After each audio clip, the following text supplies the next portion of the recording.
Well, happy weekend, folks.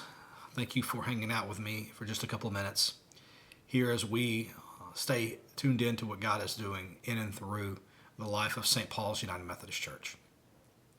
I'm recording this on Thursday afternoon as many of our students have returned back to the classroom today after a well-deserved Christmas break.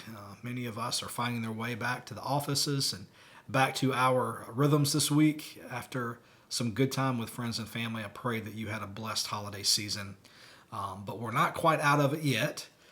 Those of us that are sticklers would tell you that we're still in the season of Christmas, that it didn't begin until Christmas Day.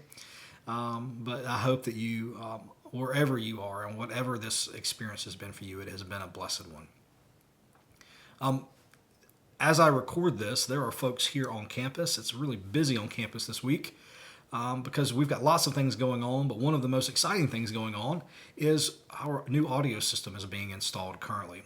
And so over the next several days, the first pieces of the audio system will be installed, and then they will tackle the video system. And so the plan is that by next Sunday, the 14th, both of those new systems will be installed, and we'll be able to utilize those to our fullest capacity. And so I'm excited about that and give thanks to you all because so many of you stepped up when you understood that need.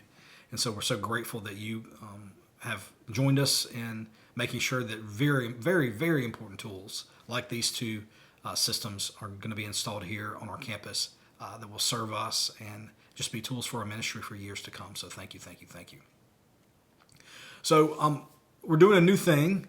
It is the new year, and so we're going to be focusing on some not new, but maybe new to us, the way we're going to approach them over the next several weeks, leading up into Lent from beginning this Sunday and leading into mid-February. I want to frame a conversation around greatness. Not because secretly I wanted to be a baseball coach, although there were times when I wanted to do that. Not because I feel like the sermon should be a coach's inspirational speech about greatness, but because in our culture there is this idea and expectation of greatness. And based on who you talk to, whatever their particular profession is or their particular discipline or how they think about things, you would probably get, a multitude of answers if you were to ask someone, how do they define greatness? Well, we, in our faith tradition, because of where we are centered in the love and grace of Jesus Christ, and we have so many resources available to us, the traditions of our church that have been handed down to us through generations, as well as our beloved Holy Scriptures, we have a picture of greatness that has been given to us. And we're going to look at that picture of greatness and understand our place within it. What does it continually invite us to?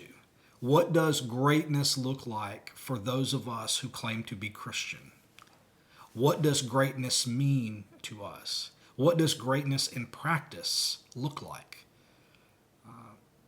We, in our cultural understanding, we've ascribed particular scriptures, particular invitations, and we've given them connotations of greatness.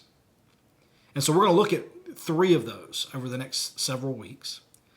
One is the greatest commandment. Love the Lord your God with all your heart, soul, mind, and strength, and love your neighbor as yourself. We call that the greatest commandment. We're going to look at that for 2 weeks together. Then we're going to look at the Great Commission. This comes to us at the end of the Gospel according to Matthew, and it was Jesus' instructions to his disciples. Go therefore into all the world, baptizing them in the name of the Father and the Son and the Holy Spirit. Make disciples. Go therefore to make disciples, baptizing them. And then at the end, if you remember, I will be with you until the very end of the age. The Great Commission. We're going to spend 2 weeks looking at that. What does that really mean? Do we believe it? Do we believe we're called to this? If so, what have we gotten wrong? What have we got to do better? And how do we take seriously this Great Commission? And then we'll wrap it up by looking at what is known as the Great Expectation. And no, not the classic book, but Micah 6:8, where the prophet is asked, as they were asking, what does God require of us? What does it mean to honor God? And God spoke through the prophet and said what many of you are already thinking in your mind, and it's about to roll off your tongue. What does God require of us? To do justice, to walk humbly, and to love mercy. Those are the expectations that are placed upon those of us that want to honor God with our lives. So we're going to look at that over the next several weeks, because we believe that these are things of greatness. I pray you'll come. I pray you'll come wanting to know more about what a life of greatness looks like for you, especially those of us who are trying to find our way into a deeper understanding of the life that God has for us, centered in the grace and peace of Jesus Christ. Now, this week, we're going to kick it off with two very special realities. This Sunday is Communion Sunday. Many of you are aware that the first Sunday of each month, we do come to observe Holy Communion.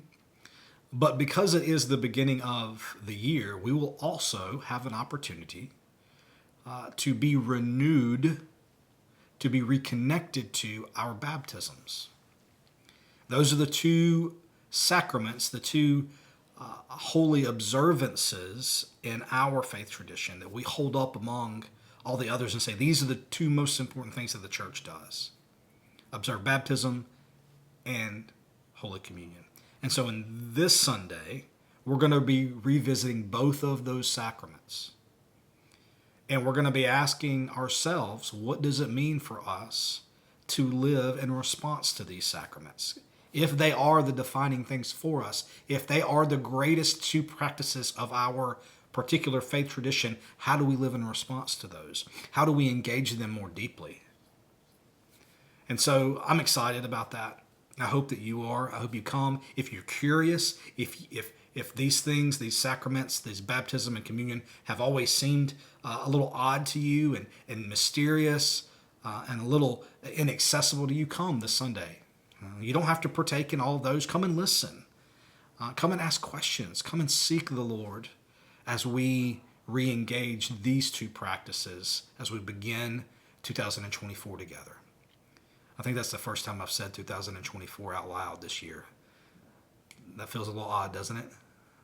But regardless, Happy New Year to you. Have a wonderful, wonderful weekend. Can't wait to be with you in worship this Sunday here at 10:30 a.m. at St. Paul's UMC in Ocala. If you can't make it here in person, please join us online. We'll be streaming on both our Facebook page and our YouTube channel. Grace and peace to you all. Have a wonderful, wonderful weekend.